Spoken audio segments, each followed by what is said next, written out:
Alors, deuxième vidéo donc dans ce chapitre 4 sur les mouvements et interactions, on va parler des lois fondatrices de la mécanique. On va en voir trois, et ces trois lois sont dues au même physicien, Newton, qui au XVIIe siècle donc publie ces trois lois. L'une est empruntée aux travaux de Galilée, mais pour les deux autres, c'est bien lui qui a évoqué ces lois de la physique, qui seront en plus complétées par les lois de la gravitation que Newton a également découvert. Alors, première loi de Newton, c'est justement celle qui a été empruntée à Galilée, qu'il avait trouvée quelques dizaines d'années auparavant. Alors, on l'énonce et puis ensuite on voit ce que ça représente. Newton énonce donc que dans un référentiel galiléen, on verra un petit peu ce que c'est par la suite, si le vecteur vitesse du centre d'inertie G d'un système est constant, alors ça on a déjà vu dans la vidéo précédente que lorsque le vecteur vitesse est constant, c'est signe que le mouvement est rectiligne uniforme. Et bien en termes de force, si on a un tel mouvement, ça implique que la somme vectorielle des forces qui s'exercent sur le système est nulle. Et cette loi est réciproque, c'est-à-dire que si on repère un système qui est soumis à une somme de forces dont la résultante est nulle, eh bien, automatiquement, le mouvement de ce système sera un mouvement rectiligne uniforme. À noter que l'immobilité, donc le repos, est considéré comme un mouvement rectiligne uniforme, puisque c'est un mouvement rectiligne uniforme de vitesse égale à 0. Mais cette vitesse égale à 0, c'est bien un vecteur vitesse constant. Donc pour l'équilibre, l'immobilité, on est bien dans le cadre de la première loi de Newton. Donc ça veut dire que dans le cas de l'équilibre, un système est soumis à une somme des forces qui est nulle. Et voilà un exemple. Un skieur qui remonte une piste grâce à un tire-fesse. On imagine que le tire-fesse s'est arrêté. Et ce skieur est soumis essentiellement à trois forces. Son propre poids, évidemment, c'est-à-dire la traduction de l'attraction de la Terre, donc force verticale vers le bas, force que vous connaissez bien. Ensuite, la réaction du sol sous ses skis, ce qui nous permet de ne pas s'enfoncer dans la piste, donc la réaction sous ses pieds. Quand il n'y a pas de mouvement, donc il n'y a pas de frottement, et quand il n'y a pas de frottement, cette réaction du support est perpendiculaire au support. Donc comme là, la piste est en pente, ça fait un vecteur R qui est légèrement incliné sur la gauche et qui est vers le haut. Et ensuite, troisième force, la tension avec laquelle le câble le retient, hein, parce que sinon évidemment il recule. Donc c'est l'action du tire-fesse sous les fesses du skieur qui le retient. Trois forces, le poids, la réaction et la tension du câble. Et bien, vu que ce skieur est immobile, la somme vectorielle de ces trois forces, c'est-à-dire la somme vectorielle si on les met bout à bout, P plus R plus T en vecteur, est égale au vecteur nul, puisque c'est la traduction de la première loi de Newton. Une remarque, si ce skieur était en train de monter, à vitesse constante, il aurait un mouvement rectiligne, uniforme parce que sa vitesse aurait été constante, et on aurait eu exactement la même égalité, P plus R plus T égale à 0. C'est-à-dire que du point de vue des forces, être immobile ou avoir un mouvement rectiligne uniforme, ce qui est possible là pour le skieur quand il monte, en termes de force, c'est la même chose. Quand est-ce que ceci ne sera pas respecté? Au moment où, par exemple, le skieur démarre. Au moment où le skieur démarre, sa vitesse n'est pas uniforme, puisqu'il part d'une vitesse nulle, et puis, sur un certain nombre de mètres, il va atteindre sa vitesse de croisière. Donc pendant ce temps-là, la somme vectorielle des forces ne sera pas nulle. Voilà pour la première loi de Newton. Donc, je redis, empruntée à Galilée. La deuxième, donc, qui est réellement de Newton, on la cite et puis on voit aussi un exemple. Dans un référentiel galiléen, la somme vectorielle des forces extérieures qui s'exercent sur un système est égale au produit de la masse donc du système par le vecteur accélération de son centre d'inertie. Soit la traduction, somme des forces extérieures qui s'appliquent sur le système, donc a priori non nulle, parce que si elle est nulle, on est plutôt dans le cadre de l'application de la première loi, égale la masse du système fois son accélération. Je parlais de la première loi, on remarque que cette deuxième loi englobe la première, parce que si la somme des forces est nulle, alors ça voudra dire que m fois l'accélération sera nulle, et avoir une accélération nulle, puisque l'accélération c'est la dérivée du vecteur vitesse par rapport au temps, ça veut bien dire que le vecteur vitesse sera constant. Donc cette deuxième loi de Newton, on va dire que c'est quand même, elle englobe également la première loi, mais on continue quand même à distinguer ces deux lois.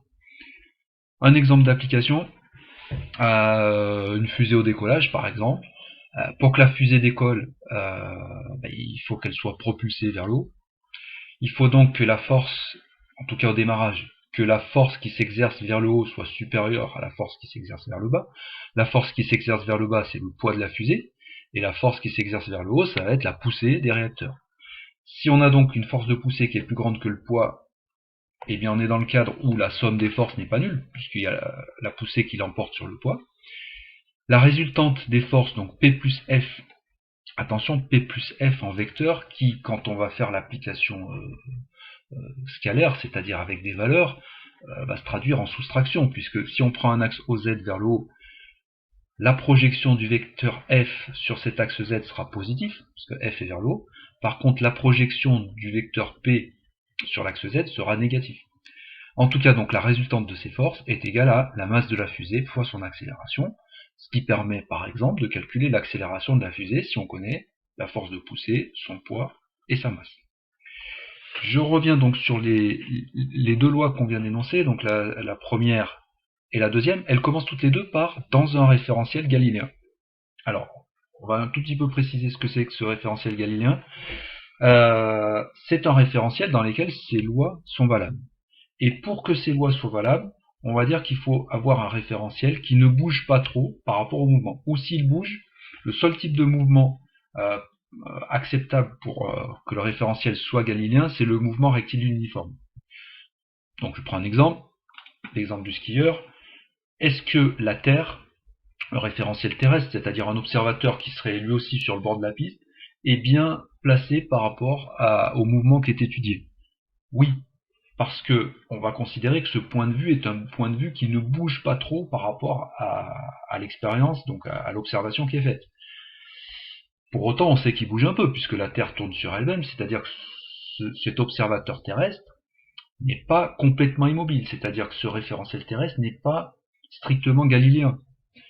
Mais dans une approximation qui sera évidemment valable dans ce cas-là, on peut considérer le référentiel terrestre comme galiléen.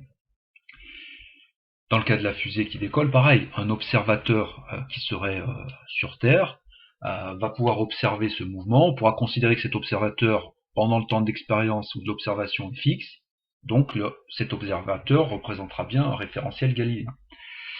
En revanche, par exemple, pour une expérience où on serait par exemple dans un avion qui décolle, qui accélère donc pour décoller, un observateur qui serait dans l'avion ne peut pas être considéré comme galiléen, c'est-à-dire qu'il risque d'observer des phénomènes qui ne répondent pas aux deux premières lois de Newton.